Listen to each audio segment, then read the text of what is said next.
This channel does not promote any violent, harmful, or illegal activities. All content provided by this channel is meant for an educational purpose only. বাহ, এবার হয়েছে স্বাদ। হ্যাঁ, অপূর্ব স্বাদ। MDH এর চাঙ্কি চাট মশলা, জীবনে আসল স্বাদ জাগলো। আসল মশলা yes MDH।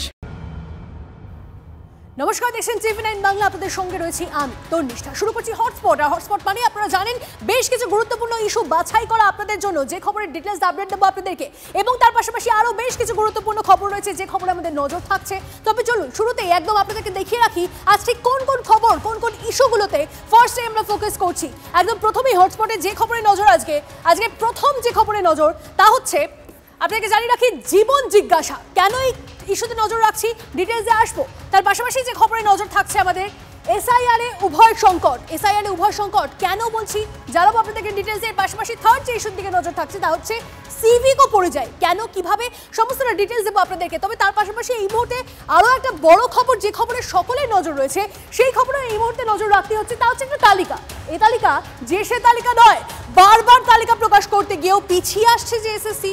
পূর্ব নির্ধারিত সময়ে প্রকাশ হলো না এসএসসির দাগি তালিকা, এখনো ওয়েবসাইটে আপলোডই হয়নি দাগিদের তালিকা। কথা বলবো এই নিয়ে আমাদের প্রতিনিধি সুমন মহাপাত্র আমাদের সঙ্গে রয়েছে। সুমনের সঙ্গে সরাসরি কথা বলবো এবং সুমনের থেকে জানতে চাইবো যে দাগিদের তালিকা এটা অত্যন্ত গুরুত্বপূর্ণ। সুমন, দাগিদের তালিকা সামনে আসলে অনেক বড় ইম্প্যাক্ট করতে চলেছে, কিন্তু সেই তালিকা প্রকাশ করতে এখনো এত গড়িমসি কিসের জন্য? দেখো, আর 1 ঘন্টা অর্থাৎ সন্ধ্যে 7টার মধ্যে এই তালিকা প্রকাশ হবে। কমিশন সূত্রে আমরা তেমনটাই জানতে পারছি। একেবারে এসএসসির শীর্ষ সূত্র আমাদের কনফার্ম করছে সন্ধ্যে 7টার মধ্যে এই তালিকা প্রকাশ হয়ে যাবে। এই তালিকায় 1803 জনের নাম থাকবে, যারা হচ্ছেন ওএমআর সিট ম্যানিপুলেশন এবং র্যাঙ্ক জাম্পিং করে চাকরি বাগিয়েছিলেন। তার সঙ্গে সঙ্গে অ্যাডিশনাল কিছু নাম থাকবে, সব মিলিয়ে 1900-র মধ্যে নাম হবে। এবং এরাই হচ্ছেন এসএসসির চোখে দাগি, যারা ফার্দার পরীক্ষায় বসতে পারবেন না, যাদেরকে কোনোভাবেই কিন্তু পরীক্ষায় অংশগ্রহণ করার সুযোগ দেওয়া হবে না। এবং এই তালিকা সন্ধ্যে 7টার মধ্যে প্রকাশ হবে, অর্থাৎ হাতে আর 1 ঘন্টা মতো সময় রয়েছে। তার মধ্যেই গোটা বাংলা জানতে পারবে যে কারা চাকরি চুরি করে চাকরি পেয়েছেন, কারা নিয়োগ দুর্নীতির অংশ, এবং কারা যোগ্যতা না থাকা সত্ত্বেও শিক্ষকতা চাকরি করেছেন 2016 রিক্রুটমেন্টের ভিত্তিতে। এই হচ্ছে আপাতত লেটেস্ট আপডেট, যে সন্ধ্যে 7টার মধ্যে এসএসসি দাগিদের এই তালিকা প্রকাশ করতে চলেছে। একদম তাই, অনেক ধন্যবাদ সুমন। অর্থাৎ 7টার দিকে, ঠিক সন্ধ্যে 7টার দিকে আমাদের নজর থাকছে, অত্যন্ত গুরুত্বপূর্ণ। আর এদিকে বঙ্গে এসআইআর নিয়ে জল্পনার আবহ, আর তার মধ্যে সর্বদল বৈঠকে নতুন একটা মোড়। বিশেষ নিবিড় সমীক্ষা নিয়ে মাঝামাঝি অবস্থান তৃণমূলের। রাজ্যের 5টি জেলায় BLA 1 নিয়োগ রাজ্যের শাসক দলের। দার্জিলিং, জলপাইগুড়ি, উত্তর দিনাজপুর, মুর্শিদাবাদ, পূর্ব মেদিনীপুর, এই 5 জেলার নাম জমা পড়েছে নির্বাচন কমিশনের কাছে। তৃণমূল BLO 1 প্রত্যাহার করে দেখা চ্যালেঞ্জ বিজেপি। আর এদিকে মাস কয়েক আগে BLA বা বুথ লেভেল এজেন্টের তালিকা তৈরি করেছে তৃণমূল। তারপরে তাদের প্রয়োজনীয় প্রশিক্ষণও দেওয়া হয়েছে। তবে ভোটার তালিকায় বিশেষ নিবিড় সমীক্ষা নিয়ে দেশ জুড়ে বিতর্কের আবহে বেশ কিছু জেলায় এবার সেই BLA-দের তালিকায় ঝাড়াই বাছাইয়ের সিদ্ধান্ত নেয় তৃণমূল। আর এই প্রেক্ষাপটে শুক্রবার সর্বদল বৈঠক, জানিয়ে নতুন বিতর্ক। BLA 1 কারা নিযুক্তি করে? এদের নিয়োগ কে দেন? দলের সুপ্রিমো, দলের সভাপতি, দলের সাধারণ সম্পাদককে BLA 1-এ নিযুক্তি দিতে হয়। জগন্নাথের অভিযোগ, একেই বলে ভাবের ঘরে চুরি করা। তৃণমূল কংগ্রেসের দাবি করছে নো এসআইআর বা নো স্যার, কিন্তু নির্বাচন কমিশনের খাতায় তারা ইয়েস স্যার করে দিয়েছে, প্রেজেন্ট প্লিজও করে দিয়েছে। জগন্নাথের কথায় এর মানে হলো সরকারিভাবে তৃণমূল নিবিড় ভোটার তালিকা সংশোধনের কাজে যোগ দিয়েছে, কারণ এসআইআর এর জন্যই কমিশন নিজেরা BLO নিয়োগ করছে এবং রাজনৈতিক দলগুলির কাছে BLA 1-এর তালিকা চেয়েছে। এই নিয়ে তৃণমূলকে চ্যালেঞ্জ ছুড়েছেন রাজ্য বিজেপির সাধারণ সম্পাদক। তো তার মানে আমি জেলা স্তরে BLA 1-এ নিযুক্তি দেওয়া মানেই আমি সরকারিভাবে এসআইআর-এ অংশগ্রহণ করে ফেললাম। তৃণমূল কংগ্রেস যদি হিম্মত থাকে, আজকে যে 7টি জেলাতে তারা BLA 1-এর নাম পাঠিয়েছে, ওরা বলে দিক আমরা প্রত্যাহার করে নিলাম। যদি তা প্রত্যাহিত না হয়, তাহলে বুঝতে হবে যে তৃণমূল কংগ্রেস এসআইআর নিয়ে বাইরে চমকানি, কমিশনের স্বপ্নে হাত কচলানি নীতি নিয়ে চলছে। আমরা আমাদের সাংগঠনিক প্রস্তুতি যেগুলো রাখছি, বাট আমরা এটার বিরোধী, আমরা এটা হতে দেবো না। সংসদের ভেতরে বাইরে তার পুরোদস্তুর আন্দোলন এবং জনতার দরবারে যাওয়ার যা যা প্রক্রিয়া চলবে, কিন্তু এটা করতে গিয়ে আমরা তো কোনো ফাঁক রাখবো না, যাতে ওরা গাজোয়ারি কিছু করতে এলে তখন আমরা আমাদের সাংগঠনিক প্রস্তুতি রাখি। বাট ওরা যে অপচেষ্টা রাজনৈতিক পক্ষপাত দুষ্টভাবে করছে সেটা আমরা বরদাস্ত করব না। যদিও এই বিতর্কের মধ্যে তৃণমূল আবার স্পষ্ট করেছে এসআইআর এর বিরোধিতা জারি থাকবে। মানুষের ভোটাধিকার কেড়ে নেওয়ার একটা প্রচেষ্টা চলছে, সেটা কখনো এসআইআর নাম করে, কখনো কোনো পলিটিক্যাল পার্টির প্রেসারে বিভিন্ন নিয়ম কানুন করে। পশ্চিমবাংলায় এসআইআর হবে না। ফেলো করি নাও চাকরি, এই কি ছিল বড়ুয়ার তৃণমূল বিধায়কের চাকরি চুরির মন্ত্র? না বলছি এই কারণে, কারণ চাকরি না পেয়ে জীবন কৃষ্ণের কাছে টাকা ফের চাওয়ায় ভাইরাল ভিডিও ঘিরে শোরগোল পড়ে গেছে।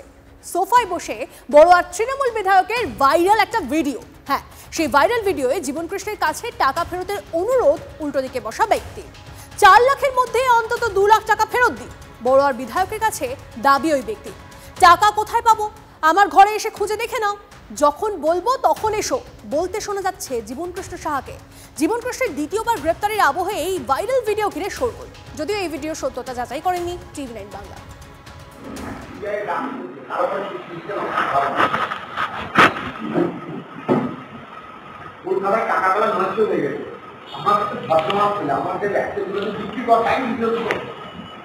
আমি বললেন 4 লাখের মধ্যে 2 লাখও দেবো, তাই বললেন। সেটা তো আমি বললাম, আমি বললাম শরীর খারাপটা কবে থেকে আমরা বলছি 2 লক্ষ টাকা।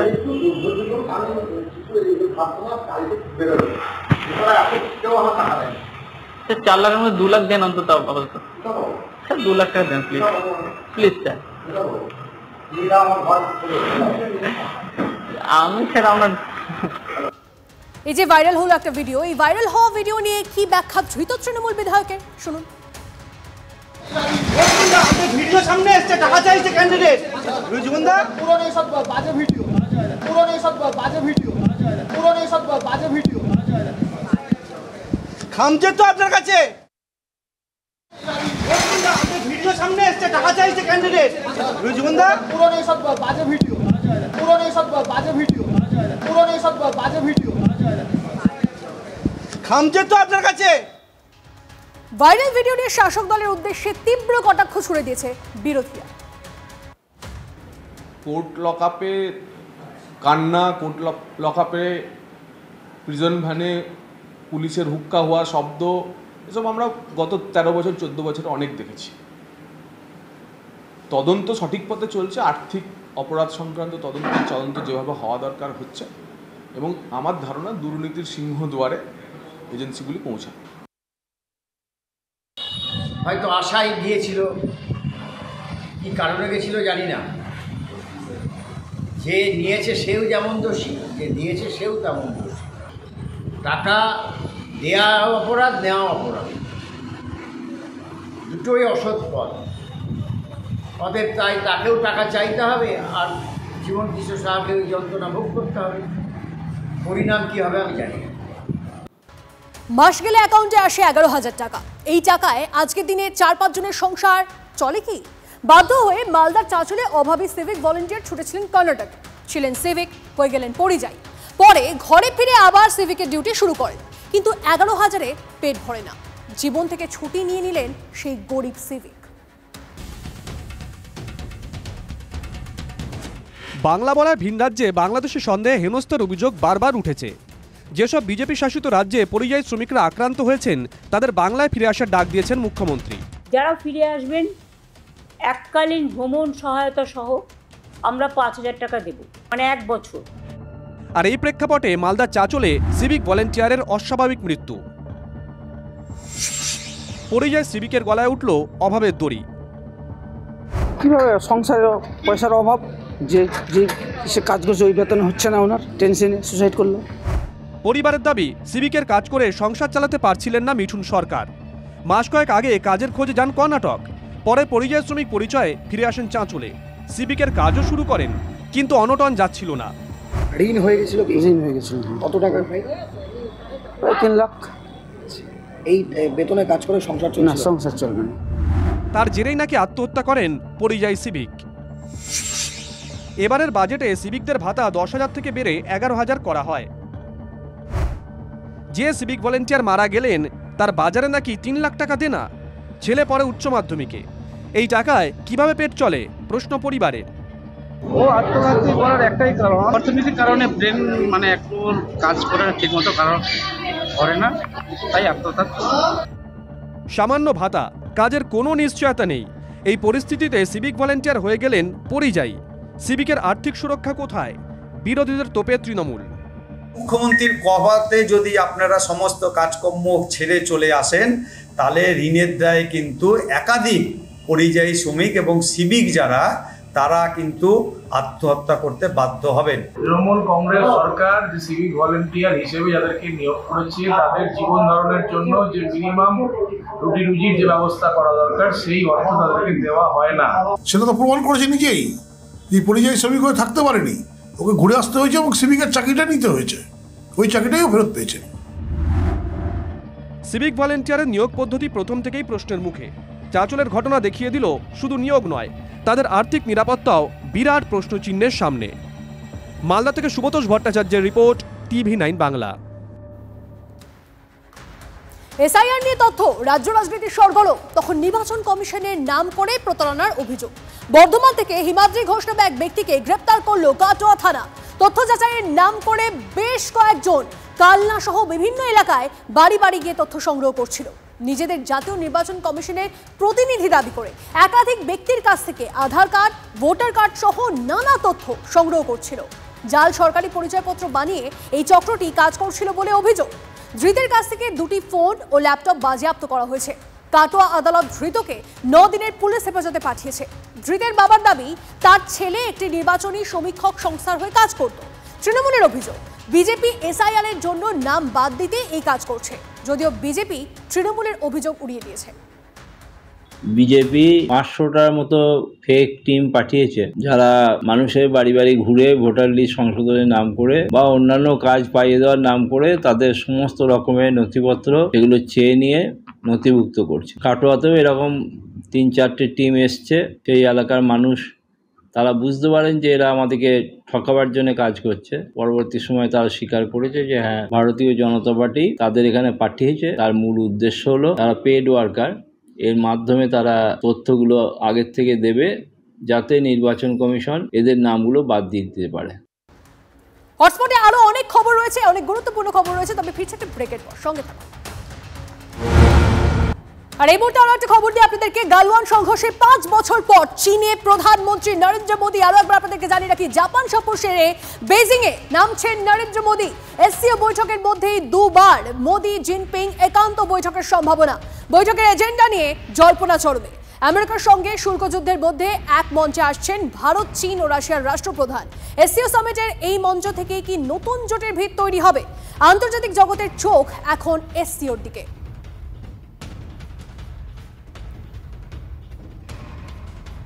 চীনের তিয়ানজিয়ানে প্রবাসী ভারতীয়দের সঙ্গেও মোদীর সাক্ষাৎ। প্রবাসীদের ভিড়ে মিশে গেলেন নব। মোদীকে ঘিরে তিয়ানজিনে প্রবাসীদের আবেগ, নাচে গানে নরেন্দ্র মোদীকে অভিবাদন প্রবাসী ভারতীয়দের। প্রধানমন্ত্রীকে জাতীয় পতাকা উপহার খুদেদের।